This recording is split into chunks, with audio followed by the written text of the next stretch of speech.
Robert Kiyosaki was fortunate to have two fathers with completely opposite views on money and life. His biological father, whom he calls Poor Dad, was a highly educated man, a PhD, head of education for the state of Hawaii, earning a good salary.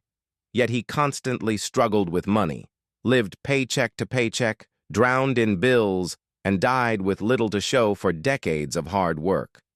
Poor Dad's philosophy was simple and widely shared. Go to school, get good grades, find a safe, secure job with benefits, work hard, save money, buy a house, and rely on the government and company pension for retirement. He believed that money was the root of evil, that rich people were greedy, and that the path to success lay in academic achievement and employment stability. His other father, Rich Dad, was the father of his best friend Mike. Rich Dad never finished 8th grade, yet he built a business empire and became one of the wealthiest men in Hawaii. He owned businesses, hotels, restaurants, and vast real estate holdings. Rich Dad taught a completely different mindset. Don't work for money, make money work for you. Financial education, not academic credentials, was the key to wealth. At age 9, Robert and Mike wanted to get rich. They tried melting toothpaste tubes to make counterfeit nickels. Poor Dad explained it was illegal. Rich Dad saw it as a teachable moment and offered the boys a job in one of his stores for 10 cents an hour. They worked weekends sweeping, dusting, and stocking shelves. After weeks of hard, boring work for little pay, Robert complained. Rich Dad raised the pay to 25 cents, then $1, then $2, then $5 an hour. Each time the boys got excited, only to find taxes, expenses, and life costs ate it all. Finally, Rich Dad cut their pay to nothing and told them to work for free. Furious, Robert demanded an explanation.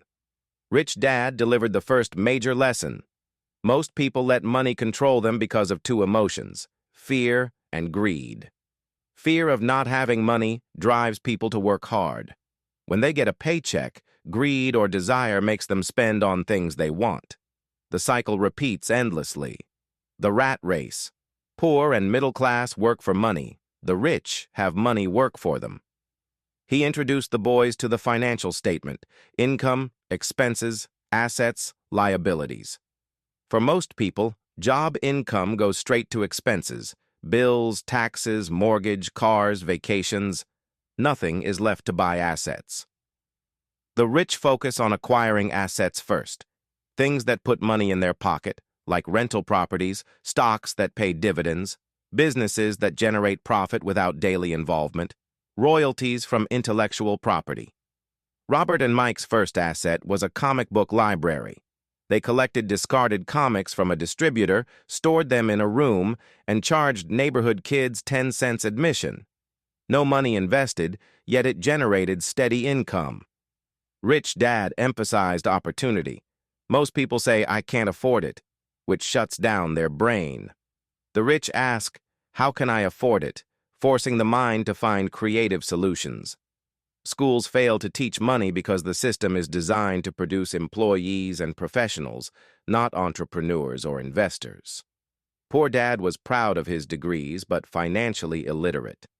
Rich Dad said the reason so many intelligent people struggle financially is they don't understand how money works. They work hard for money, pay taxes first, government gets paid, pay everyone else, and hope something is left for themselves.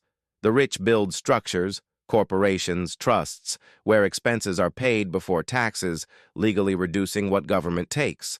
The core definition that changed everything: an asset puts money in your pocket, a liability takes money out. Simple, yet most people get it wrong. The biggest lie the middle class believes is that their house is an asset. In reality, a personal residence is a liability. It costs mortgage interest, property taxes, insurance, maintenance, utilities. It takes money out every month. The rich buy income-producing real estate, apartments, commercial buildings where tenants pay rent that covers costs and leaves profit. The pattern of the poor: earn, spend on expenses and liabilities, little left. Pattern of the middle class. Earn more through promotion or job change. Spend more on bigger house, nicer car, vacations. Still little left because liabilities grow with income. Pattern of the rich. Earn, buy assets that generate more income, use that income to buy more assets or luxury if desired. Rich dad explained taxes, originally intended for the wealthy, but politicians shifted burden to middle class through payroll taxes. The rich use corporations to pay expenses first, cars, travel, meals, insurance, then pay taxes on what's left. Perfectly legal. Employees pay taxes first, then try to live on remainder. Lesson 3. Mind your own business. Most people mind everyone else's business. They build their employer's assets by working hard at their job, build government's assets by paying taxes, build banks' assets by paying mortgage and credit cards. The rich mind their own business. They build and keep their asset column strong. Lesson 4. The power of corporations. Corporations give legal advantages in taxes and protection.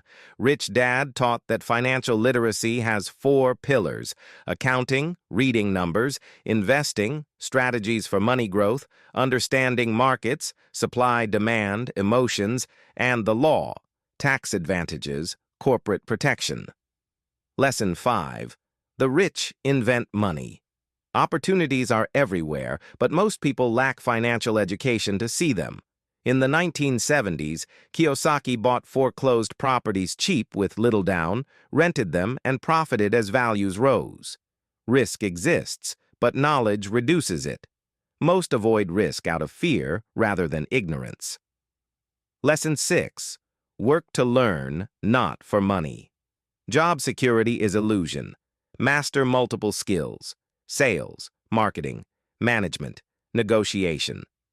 Kiyosaki took a low-paying sales job at Xerox to overcome fear of rejection. Sales skill became foundation for his future businesses.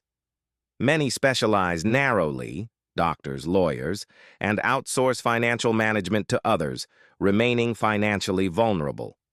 Generalists who understand money across disciplines thrive. Part 3. Overcoming mental barriers is crucial. First barrier: fear of losing money. Everyone has it, but the rich manage it by educating themselves and starting small. Failure is part of learning. Kiyosaki lost money many times but learned more from losses than wins. Second barrier: cynicism. The voice saying, "It won't work, too risky, I can't do it." Cynics criticize instead of analyze. Rich Dad said doubters never win because their doubt kills dreams before they start. Third barrier: laziness. Counterintuitively, busy people are often the laziest when it comes to money. They use being too busy as excuse not to educate themselves or act. True laziness is avoiding short-term discomfort of learning for long-term financial freedom. Fourth barrier: bad habits. Most pay everyone else first: government, taxes, landlord, rent, bank, loans. Then themselves last, if anything left.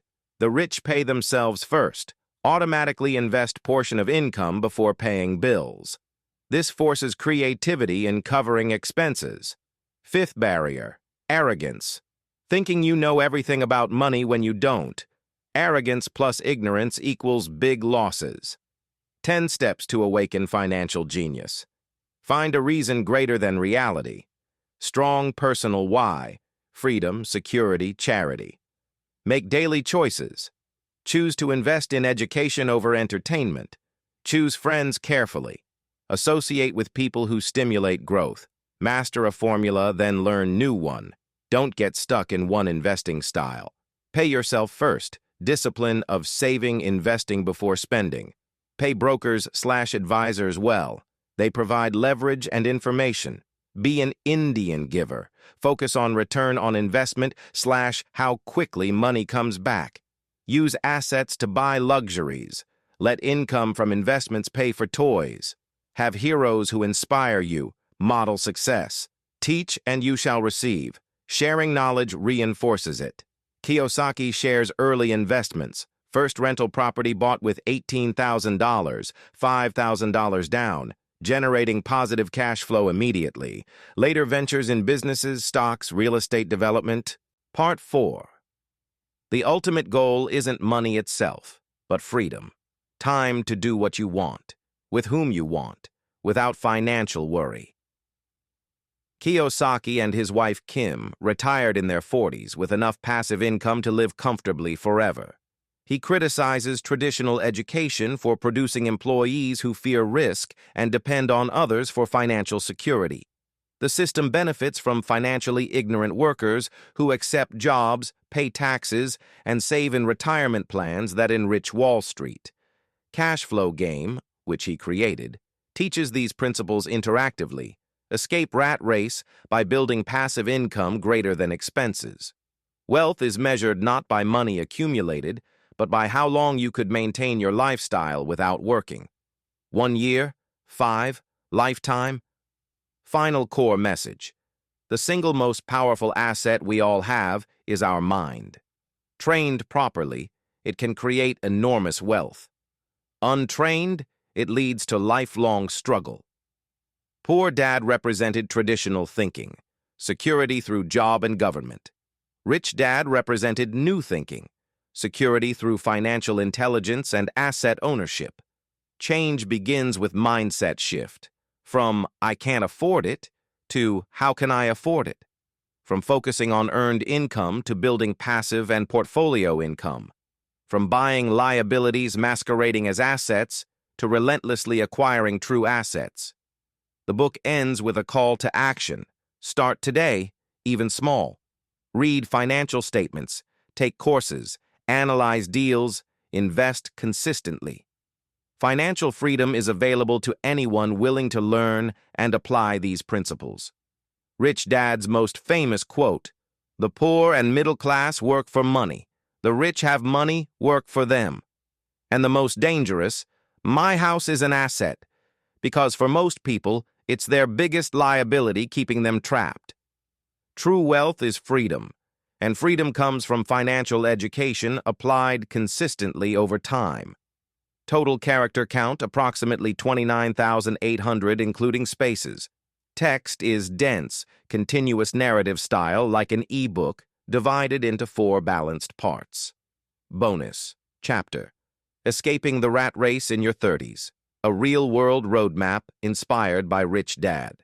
Many readers pick up Rich Dad, Poor Dad in their 30s, often after years of climbing the corporate ladder, accumulating debt, and realizing that the secure job promise feels more like a trap. If that's you, stuck in the rat race, tired of living paycheck to paycheck, watching lifestyle expenses eat any raise, you're in the perfect position to change everything. The 30s are the sweet spot. Enough experience to earn decent money, enough time left for compounding to work magic. Start with brutal honesty. Draw your own financial statement today. List all income sources, monthly expenses, assets, things generating cash flow, and liabilities, things costing money. Most people in their 30s discover their biggest asset, the family home, is actually their largest liability. Mortgage, taxes, maintenance, insurance drain thousands monthly with no cash flow in return. Cars, student loans, credit cards pile on. The job provides earned income that immediately flows out to expenses, leaving nothing for true assets. Rich Dad's advice hits hardest here. Stop minding everyone else's business, employer, government, bank, and start minding your own. Your job isn't your business. It's funding your future business until passive income replaces it. Step 1. Pay yourself first, ruthlessly. Automate 20 to 30% of every paycheck into separate accounts before bills hit.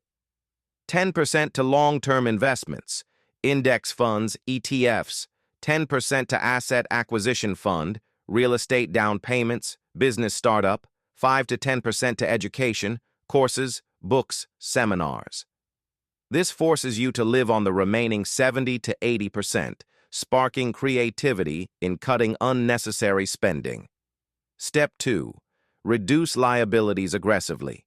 Sell the depreciating car and buy used with cash. refinance or downsize the house if payments crush cash flow. Attack high-interest debt with avalanche method. Every dollar freed from liabilities becomes ammunition for assets. Step 3. Build your first real asset. In your 30s, time is still on your side for real estate. Buy a small rental property using FHA loan, low down payment, or house hack a duplex, live in one unit, rent others.